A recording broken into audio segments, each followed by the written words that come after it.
السلام علیکم، میں محمد اسلان اور آپ دیکھ رہے ہیں ملک ارسلان یوٹیوب چینل۔ تو آج ہم دیکھیں گے کہ منگول کیسے مسلمان ہوئے، تو بنا ٹائم ویسٹ کیے چلتے ہیں ویڈیو کی طرف۔ چلیں جی، شکریہ۔ ایک آخری واقعہ جو کہ صاحب نہیں آئے اور بھی کوئی پروگرام نہیں کہ یہ تاتاری جب اٹھے، یہ جیسے یہ امریکہ اٹھا نا، سارے کہتے ہیں مسلمانوں کو چبا جائے گا، اس سے بھی ہولناک وقت تاتاری جو ہے بالکل وہ وحشی درندے گھوڑوں کی پشت پر ننگی پیٹھ پر بیٹھتے، جب جی چاہتا وہاں ہی خنجر مار کر خون نکال کر چاٹ لیتے، بالکل بے رحم، اور کھوپڑیاں جو تھیں مسلمانوں کی ان کے ڈھیر لگاتے، منار بناتے، اور شام کو اعلان ہوتا کہ جس سپاہی کی یہ جو ہے نا بنائی ہوئی عمارتوں کی انعام مسلمانوں کا خون بنا، ایک شغل بن گیا، دریائے دجلہ جو تھا خون سے بھر گیا، پانی خون، مسلمانوں کی 600 سال کی کتابیں دریا برد، اور لاکھوں انسان مارے گئے۔ بغداد جیسا شہر جو اس زمانے میں روس البلاد کہلاتا کہ شہروں میں جرم ہے، برباد تھے، وحشی قوم، اور جنہیں روک کرتے مسلمان حکمران پہلے علاقہ چھوڑ کر بھاگ جاتے، یہ تاتاریوں کا مقابلہ نہیں۔ یہ ضرب المثل بن گئی کہ جو خبر سنائے اس کو سچ مانو، مگر یہ نہ مانو کہ تاتاری ہار گئے۔ یہ بالکل جھوٹی بات ہے، تاتاریوں کو نہیں ہرا سکتا۔ یہ بات دلوں میں جم گئی کہ ہر خبر سچی ہو سکتی، مگر تاتاریوں کی شکست کی خبر نہیں سچی۔ ایسا ہی تھا، برباد کرتے گئے، مگر آخر کیا ہوا؟ اللہ کی مرض ہے۔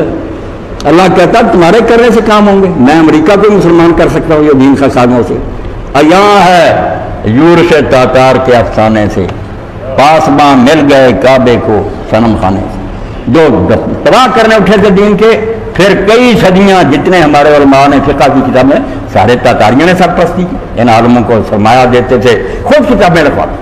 ہوا کیا؟ ایک شہزادہ تھا جو اپنے باپ کے بعد ولیعہد تھا، کہ بعد میں اس نے حکمران بنا تھا، وہ شکار کے لیے جاتا، اور اس نے اعلان کروا رکھا تھا سپاہیوں کو کہ چراغ آ گیا نا شکار گاہ کے گرد پہرا، کوئی مسلمان نظر نہیں آنا چاہیے، اگر مسلمان شکل کا آدمی نظر آیا اڑا دوں گا تمہیں، نفرت مسلمان۔ تو شکار کے لیے نکلا، مگر اللہ کو کچھ اور ہی منظور تھا۔ شکار گاہ میں ایک آدمی پہنچ گیا، سپاہی نہیں دیکھ سکے، ایرانی تھا، جمال الدین ایرانی، وہ وہاں۔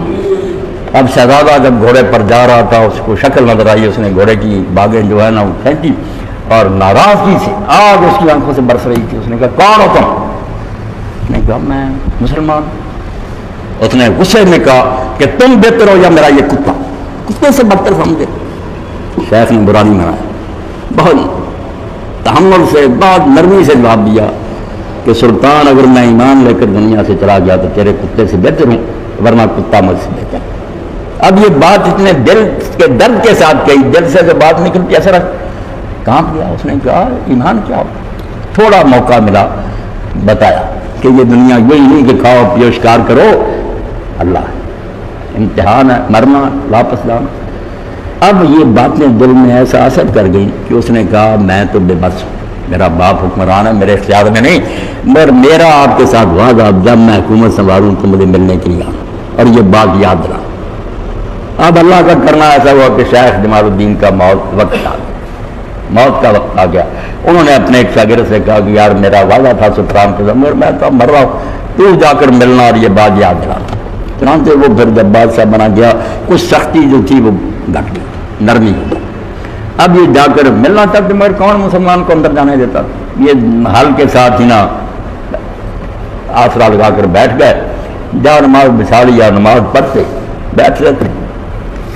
ایک دن شہزادہ صبح کے وقت ہی کچھ پہلے ہی جاگ اٹھا تو گھوم رہا تھا محل پر، انہوں نے اپنے طور پر اذان کے کلمے کہے، نماز پڑھی۔ اس نے سپاہیوں کو بلا کر کہا یہ کیا آواز تھی اور کون؟ انہوں نے کہا کوئی مسافر ہے، کئی دن سے ٹھہرا ہوا، بلاؤ۔ جب بلایا تو اس نے کہا سلطان میں علاجی میں بات کرنا چاہتا ہوں۔ بلایا، بات بتائی کہ اس طرح میرے شیخ تھے، وہ آپ کو شکارگاہ میں ملے تھے، کوئی بات ہوئی تھی، وہ تو فوت ہو گئے، میرے ذمہ لگا۔ اس نے کہا ہاں یار بات ہوئی تھی، مجھے یاد ہے، تو ٹھیک تم بیٹھو۔ اپنے وزیروں امیروں کو رہتا بلایا، انہیں کہا اللہ کے بندو، میں دل میں کئی مدت سے مسلمان ہو چکا مگر بے بسی تھی، اب بات کرو، میرا ساتھ دو گے یا نہیں؟ ان میں سے کئی نے کہا سلطان ہمیں بڑی خوشی، ہم تو کئی دیر سے چھپ کر نمازیں پڑھ رہے ہیں۔ تو علامہ اقبال کہتے ہیں وہی جو تاتاری کعبے کو ڈھانے کے لیے اٹھے تھے، پھر کئی صدیوں تک وہ کعبے کے خادم بنے۔ تو آپ بے فکر رہے، یہ دنیا اللہ کے قبضہ میں ہے، کوئی سپر پاور نہیں، نہ کوئی تباہ کر سکتا، صرف مسلمانوں کا امتحان ہوتا کہ تم کچھ کرتے ہی نہیں۔